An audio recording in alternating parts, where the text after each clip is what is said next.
నమస్తే అండి. నమస్తే. సార్ ఇక్కడ ఏంటంటే నాకు ఒక్కటే ఒక ప్రశ్న ఏంటంటే, నేను ఇందాక మీతోని మాట్లాడినప్పుడు మీరు చెప్పింది ఏంటంటే, అసలు నేను దేవుడిని నమ్మేవాడిని కాదని చెప్పేసి మీరు చెప్పారు.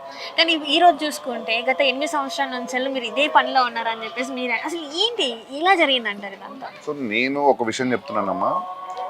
నాకు చిన్న ఉన్నప్పటి నుంచి దేవుడు, భక్తి, పూజ ఇవన్నీ అయితే నాకు తెలియదు ఫస్ట్ థింగ్ చెప్పాలంటే. హ్మ్.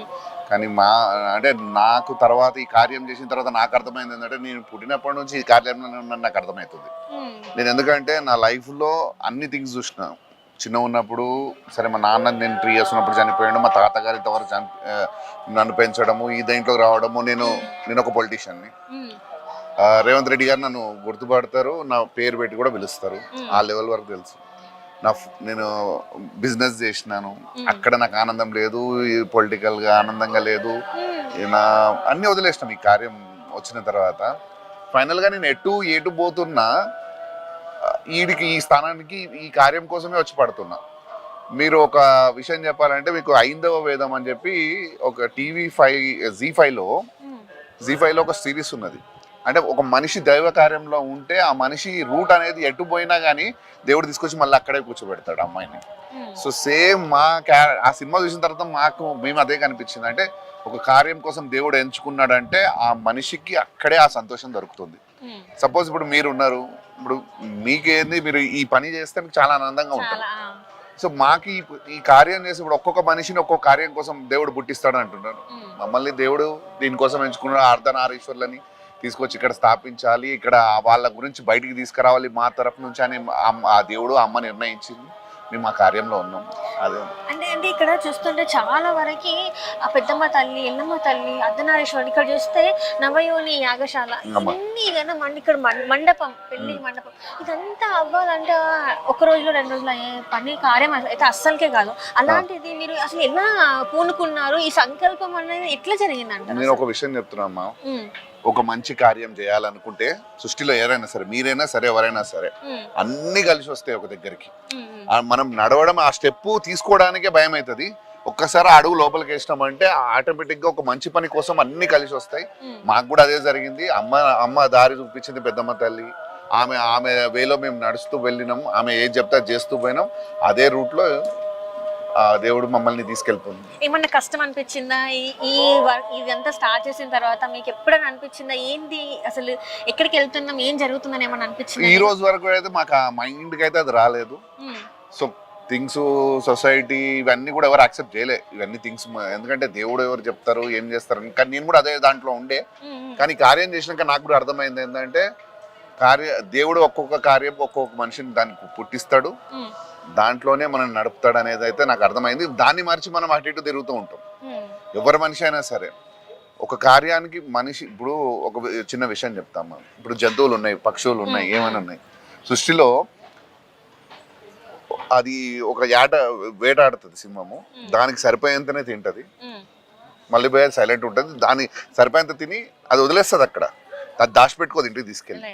వేరే జంతువులు, నక్కలో ఇంకేదో హైనా లేదో తినడానికి దాన్ని వదిలేసి అది వెళ్ళిపోతుంది.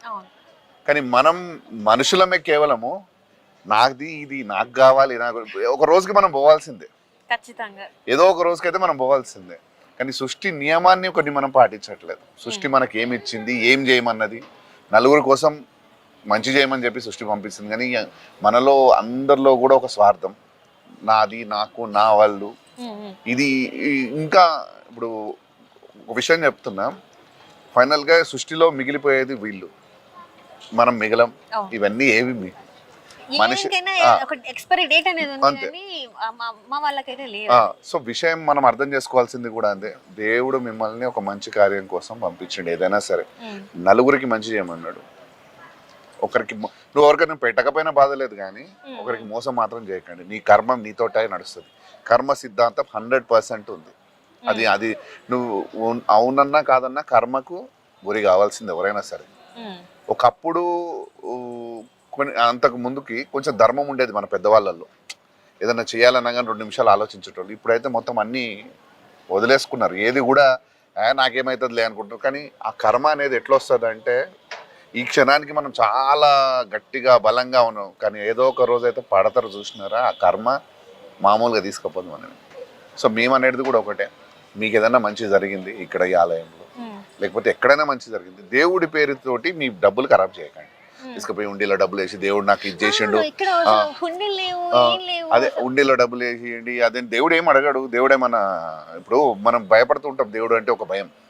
దేవుడు ఏమన్నా సాడిస్టా కాదు కదా. ఇప్పుడు మన తల్లిదండ్రులు ఉన్నారు, మీ 20 సంవత్సరాలు నేను పెంచినా, నువ్వు పెరిగినావు, నీ జాబ్ వచ్చింది, రిటర్న్ నాకు డబ్బులు అని అడుగుతారా? మరి ఈ సృష్టికి అమ్మా నాన్నలు వాళ్ళు, ఈ సృష్టికి అన్ని వాళ్ళే ఇచ్చారు, ఈ సృష్టిలో అన్ని వాళ్ళు ఎందుకు రిటర్న్ ఇవ్వమంటారు? నువ్వు ఇది వాడుకున్నావు, దానికి ఫీజు కట్టని చెప్పి ఉండి డబ్బులు ఏమని చెప్తారా? చాలా మంది ఏంటంటే నగలు చేపిచ్చిస్తారు, కిరీటాలు చేపిస్తారు, హుండీలో ఇంత ఇంత మొత్తంలో. ఒక విషయం గుర్తుపెట్టుకోండి, అందరికి ప్రజలకు కూడా భక్తులకు కూడా నేను ఒకటే చెప్తున్నా, ఎక్కడైతే డబ్బులకు ఆశపడి ఆలయాలు నడుపుతున్నాయో ఆ ఆలయంలో శక్తి ఉండదు. అమ్మవారు ఆ శక్తే ఉండదు. ఎందు గురించి అంటే దేవుడి సేవ అంటే, ఇప్పుడు మన ఇల్లు ఉన్నది, మీకు ఏదైనా కష్టం వచ్చింది, మీరు ఇక్కడ ఉంటున్నారు, అమ్మ నాన్న ఎక్కడ ఉంటారు? ఊర్లో ఉంటారు. మీకు ఏదైనా కష్టం వస్తే ఫస్ట్ గుర్తుకొచ్చేది మనకు అమ్మ నాన్ననే. అమ్మకో నాన్నకో చెప్పుకుంటే ఒక రిలాక్సేషన్ వస్తుంది మనకు. సేమ్ దేవుడు కూడా అంతే, మనకి ఏదైనా కష్టం వచ్చినప్పుడు అలా ముంగడ పోయి మనం ఖాళీ దండం పెట్టుకొని నాకు ఈ కష్టం వచ్చిందంటే వాళ్ళు ఏం చేయాలనేది నీ కర్మ బట్టి నీకు ఏది ఇవ్వాలో అదే ఇస్తాడు దేవుడు. అంతే, వాళ్ళు కూడా మనకు అమ్మ నాన్న లాంటి వాళ్ళు, అంతకు మించి ఇంకా వేరేదేం లేదు. ఇప్పుడు ఈ దేవాలయాన్ని మీరు నిర్మిద్దామని అనుకున్నప్పుడు, ఇప్పుడు ఏదైతే ఈ శ్రీచక్రమే కావచ్చు, అక్కడ ఎల్లమ్మ తల్లి, పెద్దమ్మ తల్లి, ఇవన్నీ రూపాలన్నీ మీరు ముందే డిజైన్ చేసుకున్నారా, లేకపోతే ఎలా అయిందంటారు ఇదంతా? ప్రతిదీ మాకు పెద్దమ్మ తల్లి ఆదేశం. మధు ఆమె డిజైనింగ్ మొత్తం ప్రతిదీ. ఇక్కడ ఈ బొమ్మ రావాలన్నా, ఆమె తను ఏది చేయాలన్నా మధు కంప్లీట్ గా. ఈ గుళ్ళో ప్రతి ఆర్కిటెక్ట్, మేస్త్రీలు ఉన్నా ఎవరున్నా, ఇక్కడ ఇంజనీర్లు, ఇంకొకరి పురోహితులు, పండితులు పెట్టిన ముహూర్తాలు కూడా కాదు, మాకు పెద్దమ్మ తల్లి చెప్పిన ముహూర్తాలే. పెద్దమ్మ తల్లి చెప్పిన ముహూర్తాలే. ఆమె చెప్పిన ముహూర్తానికి ఆ విగ్రహ ప్రతిష్ఠ చేయడం జరిగింది, అన్ని చేయడం జరిగింది. ఇక్కడ ప్రతిదీ కూడా ఆ డిజైన్ ఎట్లా రావాలి, ఆ స్విమ్ అక్కడ రావాలనేది ప్రతిదీ కూడా మధు ఆమె ఆలోచన పెట్టే. అంటే పెద్దలు చెప్పింది కాదు, అంటే ఎవరైనా స్వామీజీలు చెప్పింది కాదు. ఏ స్వామీజీలు లేరు ఇక్కడ, ఏ పండితులు లేరు, మాకు పెద్దమ్మనే అన్ని డైరెక్షన్స్. అంటే నార్మల్ గా శ్రీచక్రాన్ని పూజించడం అన్న, శ్రీచక్రాన్ని పెట్టడం అన్న, గురువు వాళ్ళు వస్తారు, వాళ్ళు అంటారు, ఆ తల్లి మాకు ఆదేశిస్తుంది, ఆ తల్లి ముందుకు తీసుకెళ్తుంది.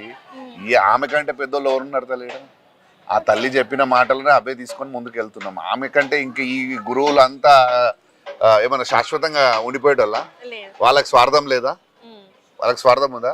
స్వార్థం లేని వాళ్ళు ఎవరు తెలుసా అమ్మా? ఏదైతే గురూజీలు అంటారు చూసినావా, వాళ్ళకు ఒక్క రూపాయి కూడా ఆశించారు వాళ్ళు.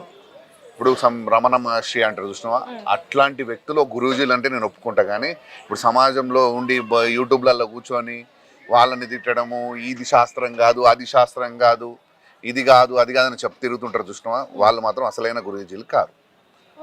ఎందుకంటే వాళ్ళకు అన్ని విధాల కోరికలు ఉంటాయి. వాళ్ళకి బట్టలు, మంచి బట్టలు వేసుకోవాలి, దండలు వేసుకోవాలి, ఒకరు వచ్చి వాళ్ళని మొక్కాలి, కాలు మొక్కాలి, ఇవన్నీ కోరికలు ఎందుకు వస్తాయి? ఒక దేవుడు అనేటువంటి ఏ కోరిక ఉండదు, గుర్తుపెట్టుకోండి. ఇందాక నేను అమ్మతో మాట్లాడుతున్నప్పుడు అమ్మ ఏమన్నారంటే, ఎవరైనా మొక్కుకొని వచ్చి ఇక్కడ ఏదైనా కానుకలు ఇస్తారంటే మేము ఒప్పుకోము అని చెప్పేసి. అదే చెప్తున్నా, మాకు అవసరం లేదమ్మా. మేము ఇప్పుడు ఈ కార్యం కోసం నాకు అమ్మ ఇచ్చింది, అది గౌరవంతో చెప్పట్లేదు. మేము పుట్టినప్పుడే నాకు ఇది ఇచ్చినది. ఈ కార్యం కోసం ఇన్ని రోజులు నేను దీన్ని ఎంజాయ్ చేసిన. ఇప్పుడు టైం వచ్చింది వాళ్ళకి పెట్టే టైం, అదే పని చేస్తున్నాం. ఇక్కడేం మాకేం ఖర్చులు ఉంటాయి తల్లి? ఇక్కడ ఉండేది ఏముండి, పంతులు ఉన్నారు. పంతులు మా దగ్గర ఒక్కరికి కూడా మేము జీతాలు ఇవ్వము. పంతులకు మేము జీతాలు ఇవ్వము. ఎవరైతే భక్తులు వస్తారో వాళ్ళు వేసిన డబ్బులే వాళ్ళకి ఆ జీతం. మేము ఏ పంతులకు కూడా సాలరీస్, మా పంతులు గారికి ఎవ్వరికి కూడా మిమ్మల్ని ముఖం చూసి పట్టు పెట్టాడు. మీరు ఎవ్వరు వచ్చినా అందరినీ సమానంగానే చూసుకుంటారు మా పంతులు. ఇక్కడ మేము ఎవ్వరికి ఒక రూపాయి, ఎవరికి వాళ్ళకి ఒక శాలరీ ఇవ్వము. భక్తులు ఏది ఇస్తే వాళ్ళు అదే తీసుకుంటున్నారు, అదే దాంట్లో వాళ్ళు మాతో పాటు వాళ్ళు నడుస్తున్నారు. అది రూపాయి రాని, 10 రూపాయలు రాని, ఎంతనైనా రాని, దాంట్లోనే వాళ్ళు సంతోషంగా ఉన్నారు. వాళ్ళు అదే వాళ్ళకు అది ఇస్తున్నారు. ఇంకా మాకేం ఖర్చులు ఉంటాయమ్మా? దేవుడి పూజకు గామాత్రం చేసుకోలేమా? ఇక మేము ప్రతి శుక్రవారం అన్నప్రసాదాన్ని చేస్తున్నాం. అదంటే ఇక మాకు అది మంచి, మాకు ఇప్పుడు దాంట్లో కూడా ఎంత సంతోషంగా ఉంటుంది అంటే, మాకు ఇక్కడ మేము అన్నప్రసాదన కార్యక్రమం చేస్తే ఇక్కడ ఆటో నడుపుకునేటోళ్ళు, అసలు రోడ్ల పైన లేబర్ పని చేసుకునే వాళ్ళు, ఇక్కడ ఇప్పుడు ఒక్కొక్క చుట్టుపక్కల తిన్నేకే లేని వాళ్ళు, సో అక్కడ ఇప్పుడు ఆటో ఇప్పుడు చిన్న చిన్న పనులు చేసుకునే వాళ్ళకు ఒక రోజు ఒక మధ్యాహ్నం భోజనం ఒక 200 మినిమం అవుతుంది. అది అమ్మ వాళ్ళకి ఇక్కడ అన్నం పెడుతుంది. సో మేము అందరికి కూడా ఎక్కడైతే అన్నప్రసాదన కార్యక్రమాలు జరుగుతూ ఉంటాయి కదా, భక్తులకు కూడా అదే చెప్తున్నాను నేను. ఆ గుళ్ళో అన్నం పెట్టేటప్పుడు మీకు శక్తి ఉండి మీ ఇంట్లో మీరు వండుకొని తిని మీకు ఆ శక్తి ఉన్న వాళ్ళు పోయి అన్నప్రసాదనాలలో పోయి తినకండి. ఎందుకంటే లేని వాని కోసం దేవుడు అక్కడ అన్నం పెట్టిస్తున్నాడు, ఎవరో ఒక పుణ్యాన్ని పుత్రుడు. ఆ పుణ్యాన్ని మీరు పోయి ఆ తిని పాపం చేస్తున్నారు. సో ఇక్కడ మేము ఏం చేస్తామంటే అన్నప్రసాదనం మేము చేసేట రోజు అందరు తిన్న తర్వాతనే లాస్ట్కి మేము తింటాం. ఎందుకంటే అందరికి మేము ఇప్పుడు మా తిండి కూడా ఒక ఇద్దరికి సరిపోతుండొచ్చు మేము తినేది.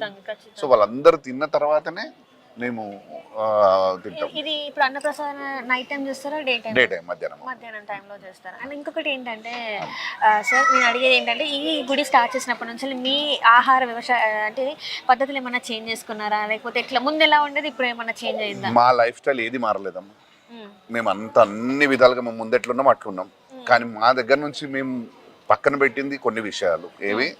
కుటుంబం, ఫ్రెండ్స్, ఫంక్షన్స్, ఇంకేవైతే జనరల్ గా మనం చేసే ఇప్పుడు నా పొలిటీషియన్ ఆ పొలిటికల్ కార్యక్రమం అన్ని పక్కన పెట్టేసిన. మొత్తం ఇప్పుడు టైం అంతా ఇక్కడే స్పెండ్ మొత్తం చేస్తున్నాం. కంప్లీట్ గా నేను ఇక్కడనే ఉంటాము. ఈ కార్యం తర్వాతనే మాకు ఏదైనా సరే. మేము దీనికోసమే పుట్టినాక ఇంకేముంటదమ్మా. ఇప్పుడు మనకు పిల్లలు ఉన్నారు. మీకు ఎంతమంది పిల్లలు? మాకు 4 పిల్లలు ఉన్నారు. పిల్లలు ఉన్నప్పుడు ఇప్పుడు మీకు పిల్లలు ఉన్నప్పుడు మీరు ఏం చేస్తారు? అది బాధ్యత కింద తీసుకుంటారా లేకపోతే భక్తి ఉంటుందా? బాధ్యత కింద. ఇప్పుడు కూడా మాకు పిల్లలేదు. ఇప్పుడు మాది బాధ్యత. అది ఎన్ని రోజుల కదా అయితే. అబ్బా అసలు నాకు మీతో మాట్లాడుతుంటే నిజంగా నేను చాలా కొత్త విషయాలు అయితే తెలుసుకుంటున్నాను. నాకు అట్లనే ఇంకా చాలా మందికి అంటే మీరు ఈ అన్నప్రసాదం అనేది శుక్రవారమే కాకుండా ఇంకొన్ని రోజులు కూడా పెట్టే అంత మీకు ఆ దేవుడు ఆ శక్తిని ఇవ్వాలని చెప్పేసి మనస్ఫూర్తిగా కోరుకుంటున్నాను. Thank you so much.